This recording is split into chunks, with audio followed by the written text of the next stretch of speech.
বিশ্ব ফুটবলের অন্যতম আলোচিত ক্লাব ক্রিস্টিয়ানো রোনালদোর আল নাসের এবার মাঠের পারফরম্যান্সের চেয়ে মাঠের বাইরের আর্থিক সংকটের কারণেই বেশি আলোচনায়। বিভিন্ন আন্তর্জাতিক গণমাধ্যমের খবরে উঠে এসেছে বাড়তে থাকা ঋণের চাপ এবং নগদ অর্থের সংকটের কারণে ক্লাবটি গুরুতর আর্থিক সমস্যার মুখোমুখি হয়েছে।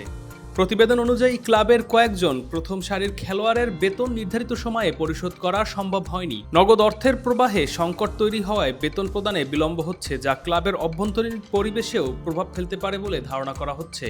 আর্থিক সীমাবদ্ধতার কারণে আল নাসেরের ট্রান্সফার কার্যক্রমে বিধিনিষেধ আরোপ করা হয়েছে। ফলে আসন্ন মৌসুমে কাঙ্ক্ষিত শক্তিশালী দল গঠনের পরিকল্পনা বাস্তবায়ন করা কঠিন হয়ে পড়েছে। এই পরিস্থিতি স্বাভাবিকভাবেই প্রশ্ন তুলছে ক্লাবের ভবিষ্যৎ নিয়ে। সাম্প্রতিক বছরগুলোতে Cristiano Ronaldo, Sadio Mane, জয়াও Felix সহ একাধিক তারকা ফুটবলারকে দলে ভিড়িয়ে বিশ্বজুড়ে আলোচনার কেন্দ্রে উঠে এসেছিল আল নাসের। তবে ব্যয়বহুল এই প্রকল্পের আর্থিক চাপ এখন ক্লাবটির জন্য বড় চ্যালেঞ্জ হয়ে দাঁড়িয়েছে।